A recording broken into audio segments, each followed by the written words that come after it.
जरूर यहाँ एक दिलचस्प कहानी है दो भाइयों की, एक गरीब और एक अमीर की जो सौवड़ गांव में रहती है। दो भाई, एक अमीर एक गरीब, एक छोटे से सौवड़ गांव में दो भाई रहते थे, रामू और श्यामू। रामू बड़ा भाई था, मेहनती, पर किस्मत ने उसका साथ नहीं दिया। छोटी सी झोपड़ी, कुछ बकरियां और खेती के लिए छोटा सा टुकड़ा जमीन।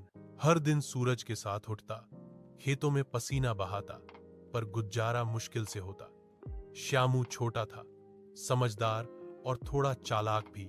शहर जाकर उसने कारोबार किया और कुछ सालों में बहुत अमीर बन गया।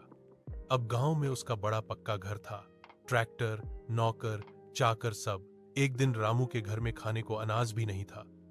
वो शर्माते शर्माते श्यामू के घर गया।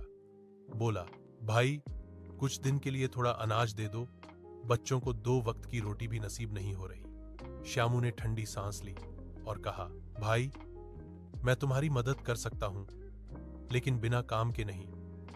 अगर चाहो तो मेरे खेत में मजदूरी कर लो, मजदूरी दूंगा। रामू का दिल टूट गया, मगर बच्चों की भूख के सामने झुका नहीं जा सका। वो रोज श्यामू के खेत में काम करने लगा। धूप में झुलसता, पर मन में दुख था।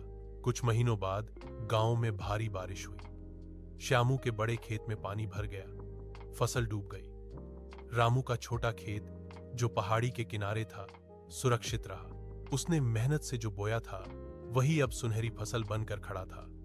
रामू ने ईश्वर का धन्यवाद किया और कहा, मेहनत कभी बेकार नहीं जाती, चाहे वक्त कितना भी बुरा क्यों न हो। श्यामू को तब एहसास हुआ कि असली अमीरी पैसे से नहीं, बल्कि इज्जत, मेहनत और संतोष से होती है। उसने रामू से माफी मांगी और दोनों भाइयों ने फिर मिलकर रहना शुरू की।